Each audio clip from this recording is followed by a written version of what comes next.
Hello, welcome to Chat UTD. I'm getting concerned, to be honest, about INEOS becoming the Glazers Mark II, the Glazers Incarnate. We're a week and a day on from the FA Cup final. There's no decision that's been made public anyway about Erik Ten Hag. There's no communication, which allows the media to just run amok, really, and fill the blank space with probably a lot of rubbish and speculation because there's just radio silence from the club, which is definitely a feature of the Glazer regime. There's obviously delay and procrastination is something that the Glazers have made a name for themselves with. So it all just looks very familiar to me. I don't see a slick operation where I see decisiveness, where I see ruthlessness, where I see conviction in what they originally were going to do, which clearly was to sack him. I 100% believe that he was going to be sacked, and if they've changed their mind on one game, I don't think that bodes very well in terms of their decision making. I'm not saying necessarily it would be the wrong decision, but you can't change your mind on one game. And the honest answer is no one's got a clue what's going on. It really does remind me of the takeover. So let's look at that a little bit. So a couple of people have kind of, like fan accounts and stuff like that, have kind of said, well, do they really need to say anything? Ten Hag's got a year left in his contract, so essentially, you know, he could just see out the year of his contract, and they don't really need to announce one thing or another. Yeah, I think that's fine had they have not let a story leak out the week before the cup final that they were talking to other managers and that essentially they were going to sack him. I think if that doesn't come out, then yeah, they probably don't need to say anything. They can just say we've got a manager with a year left on his contract. We'll kind of continuing a reviewing process, really, an assessment season next season as we've only just got our foot in the door. There's no rush. We don't need to say anything. We don't need to say what I'm saying now as a role player. What they could say, they don't have to say anything. But you can't allow the press to get hold of information as sensitive as you're going to sack your manager and you've been talking to other managers, but then not have any clarity for over a week later. Again, it's just what the Glazers would do. It's just arrogant. It's just like, we don't need to speak to you lot. We don't owe you anything. And I really struggle to believe that they have not made their mind up. If they haven't, Jesus, I think we're in even bigger trouble than maybe I thought. Cheers, by the way. God bless the school holidays. Having a beer on a Sunday. There isn't time to waste, and you see already clubs are getting signings done. Chelsea, for all the fact that I don't think they should have sacked Pochettino, and I think the successor is a bit of a left field appointment. They've done it quickly.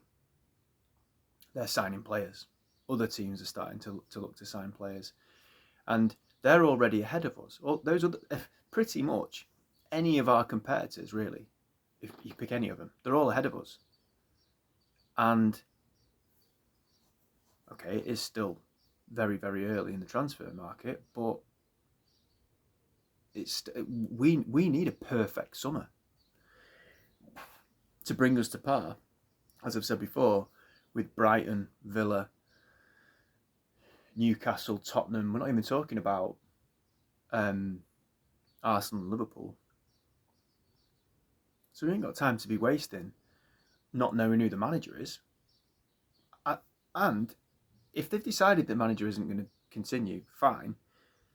But what you've said to us in the build-up to taking over the club and taking over the club is like, well, the manager's position is not as important as it used to be, really. We've got a director of football, chief executive there calling the shots, and really, who we sign, the manager will be involved in it, but really, you see it all the time.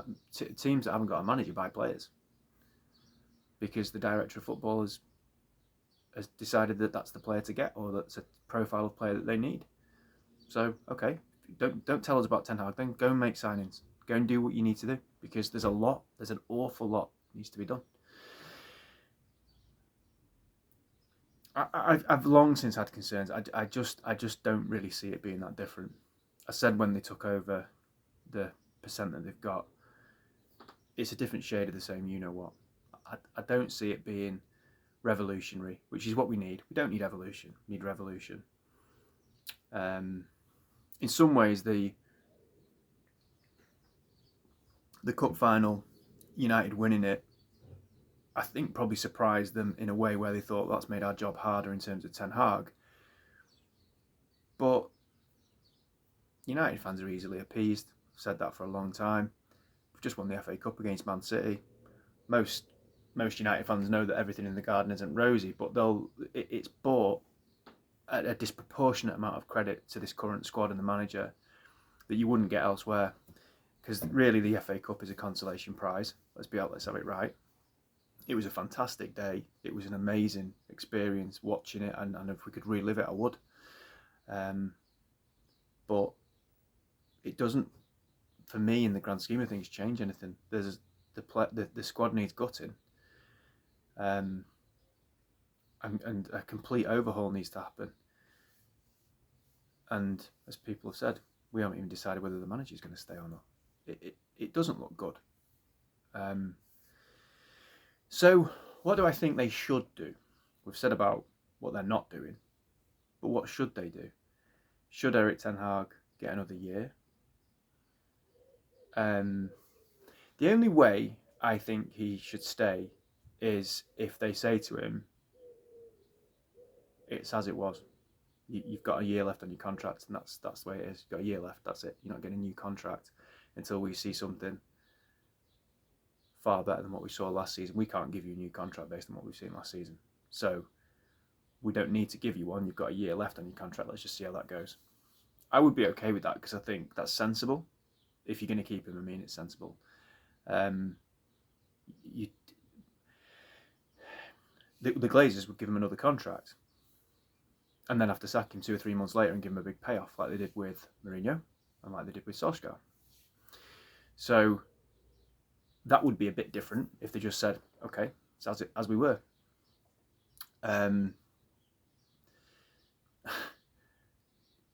Beyond that, well, would Ten Hag accept that? Would he go, oh, all right then, I'll just stay on probation for a year? Maybe he would.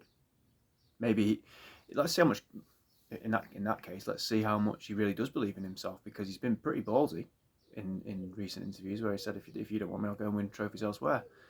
If you back yourself, and the club that the people that are running the football side of the club are saying what you've got to do to prove yourself to stay here is you've got a year, and let's see what you've got. Let's see how much of a fighter he is. Let's see what he's got in his locker, and I think that would be fair. The people again on the list that's being mentioned, like I looked today, the favourite is Pochettino, and then I think the next one was Tuchel. God, it's slim pickings, isn't it? I mean, I'd have Pochettino because I've mentioned before. I'm a big fan of Pochettino. I like him. I've liked him as a manager for a long time, but I think it's been and gone.